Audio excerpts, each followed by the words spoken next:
శుభోదయం.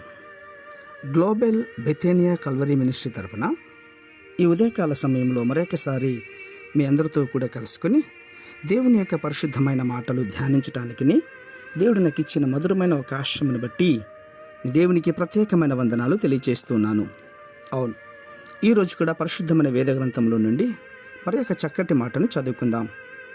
యోహాను సువార్త 12వ అధ్యాయము 21వ వచనాన్ని నేను చదువుతున్నాను. దయచేసి గమనించండి.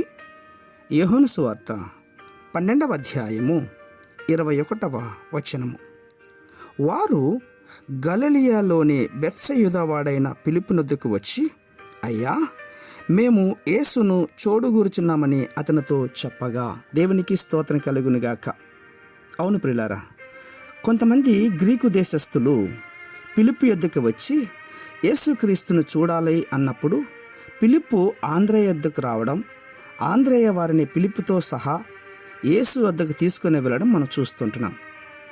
ఇంతవరకు ఇండివిజువల్ మిషనరీగా ఉన్నటువంటి ఆంద్రేయ ఒక్కసారిగా ఫార్జిన్గా గొప్ప మిషనరీగా మారి అద్భుతమైనటువంటి వ్యక్తులను పరిచయం చేయడం ఇక్కడ కనబడుతోంది. అవును, ఆంద్రేయలో అతిశయం లేదు, అణకువే ఎక్కువగా కనిపిస్తోంది. ఆంద్రేయ ఒక పచ్చన్న పరిచారకుడిగా, దేవునికి ఇష్టమైన శిష్యుడిగా, ఒక గొప్ప అపోస్తుడైనటువంటి వాడిగా కనబడుతున్నాడు. డంబము కానీ, దర్పము కానీ, హంగమ కానీ, ఆర్భాటము కానీ లేకుండగా దేవునికి విధేయత చూపిస్తూ మంచి సేవకునిగా తన వంతు సేవ జీవితాన్ని సాగిస్తూ ఉంటున్నాడు. రష్యా, స్కాట్లాండ్ దేశాలలో అద్భుతమైనటువంటి సువార్త పరిచయం చేశాడు. తిరిగి ఎథెస్సుకు సమీపంగా ఉన్నటువంటి అకియాకు వచ్చి అక్కడ ఉన్నటువంటి రోమా గవర్నర్ ఆదేశాల మేరకు ఎక్స్ అన్నటువంటి ఆకారంలో సిలువ వేయబడి చనిపోయాడండి. అవును, ఇది చరిత్రకారులు మనకు చెప్తూ ఉంటున్నటువంటిది.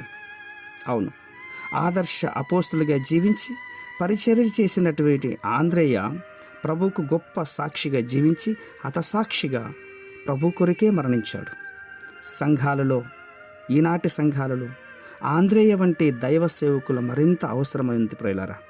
అట్టి సేవకులను ప్రభు ప్రస్తుత సంఘాల నుండి లేపాలని, వాళ్ళని సువార్త కోసమే పంపబడాలని, పతనమవుతున్నటువంటి ఈ క్రైస్తవ సంఘాలను తిరిగి నింపాలని, నిలబెట్టాలని, ఆ త్రియేక దేవుని యొక్క సమూహంలో మనమంతా కూడా ఏకముగా హృదయపూర్వకంగా ప్రార్థన చేద్దాం.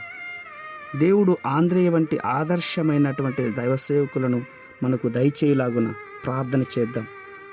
పరిశుద్ధమైన మా ప్రియ పరలోకపు తండ్రి, నిజమైన ఆంద్రేయ లాంటి గొప్ప సేవకులను, యథార్థమైన సేవకులను, బలమైన సేవకులను, ప్రభా దృఢమైన సేవకులను, నమ్మకమైనటువంటి సేవకులను ప్రభు లేపండి.